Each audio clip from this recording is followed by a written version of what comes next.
नमस्कार, भारत एक्सप्रेस देख रहे हैं आप। आपके साथ मैं हूं उज्जवल मिश्रा। झारखंड में मुख्यमंत्री पद की शपथ लेने के 5 दिन बाद हेमंत सोरेन ने अब अपनी कैबिनेट भी फाइनल कर दी है और आज हेमंत सोरेन की कैबिनेट मंत्रिमंडल के तमाम सदस्य शपथ ले ली है। आपको बता दें कि झारखंड मुक्ति मोर्चा से झारखंड की कैबिनेट में 6 मंत्री बनाए गए हैं, जबकि कांग्रेस से 4 और आरजेडी कोटे से 1, यानी 6-4-1 का फॉर्मूला जो हम आपको पहले ही बता चुके थे, वही फॉर्मूला झारखंड की कैबिनेट में फिट बैठा है और उसी लिहाज से ये सारे मंत्रिमंडल का विस्तार किया गया है और जो भी कैबिनेट में जिसको जगह मिली है वो उसी लिहाज से है। आपको बता दें कि जेएमएम कोटे से दीपक बिरुआ, रामदास सोरेन, चमरा लिंडा, योगेंद्र महतो, हफीजुल अंसारी और सुदीप सोनू का नाम राजभवन भेजा गया था और इन्हीं ने शपथ भी ली है। वहीं कांग्रेस कोटे से इरफान अंसारी, दीपिका पांडे, शिल्पी नेहा तिर्की और राधाकृष्ण किशोर मंत्री बनाए गए हैं। आरजेडी ने गोड्डा के विधायक संजय प्रसाद यादव पर भरोसा जताया है, जो नाम सबसे पहले से चर्चा में चल रहा था और आरजेडी इस नाम को लेकर के पहले से ही आश्वस्त थी और आरजेडी ने इस नाम का प्रस्ताव हेमंत सोरेन के पास भेजा गया था कैबिनेट में शामिल कराने के लिए। इधर झारखंड कैबिनेट में मुख्यमंत्री हेमंत सोरेन खुद संथाल से आते हैं, इसलिए दीपिका पांडे, इरफान अंसारी, हफीजुल हसन और संजय प्रसाद भी संथाल के ही हैं। यानी संथाल से 5 मंत्री कैबिनेट में झारखंड को मिले हैं।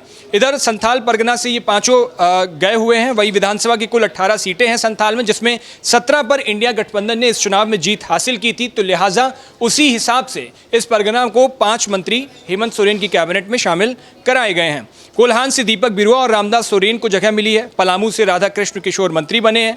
इसी तरह दक्षिण छोटा नागपुर, जो सबसे ज़्यादा चर्चा में थी और सबसे अच्छी जीत इंडिया गठबंधन को इसी जगह से मिली है झारखंड के अंदर, तो दक्षिण छोटा नागपुर से शिल्पी नेहा तिर्की और चमरा लिंडा को जगह मिली है। इधर उत्तरी छोटा नागपुर से गोमियो विधायक योगेंद्र महतो और गिरिडीह के विधायक सुदीप सोनू मंत्री बनाए गए हैं। आपको बता दें कि हेमंत कैबिनेट में सारे वर्गों को खासतौर पर ध्यान रखा गया है। जातीय समीकरण के लिहाज से सारे मंत्रियों को शामिल कराया गया है।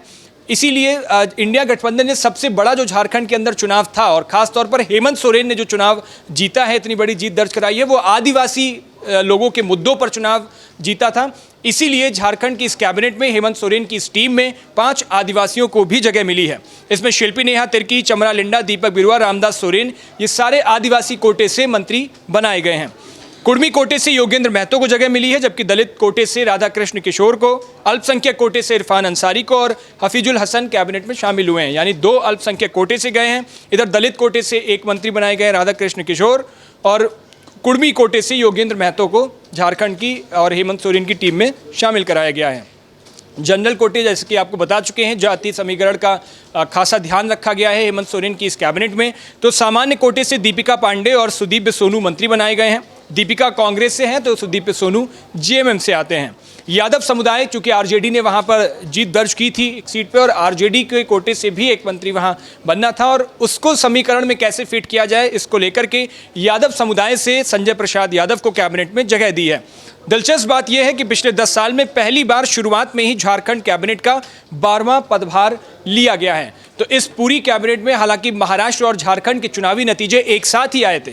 झारखंड में जहां इंडिया गठबंधन को शानदार जीत मिली थी, तो वहीं महाराष्ट्र में महायुति को जीत मिली थी। लेकिन अपने सरकार चलाने के मामले में, शपथ लेने के मामले में, कैबिनेट में मंत्रिमंडल अपनी टीम बनाने के मामले में झारखंड फर्स्ट टॉप निकल गया है और झारखंड नंबर 1 पे हो गया है। जहां महाराष्ट्र में आज सीएम और डिप्टी सीएम की शपथ होनी है, तो वहीं झारखंड में अब कैबिनेट के मंत्रियों ने भी शपथ ले ली है। तो ये इस लिहाज से झारखंड महाराष्ट्र से कहीं आगे निकल गया है अपनी टीम को लेकर के, अपने नेतृत्व को लेकर के। अब झारखंड की इस कैबिनेट में और हेमंत सोरेन की इस टीम में शामिल हुए लोगों पर आपकी क्या राय है, हमें कमेंट बॉक्स में जरूर बताइएगा।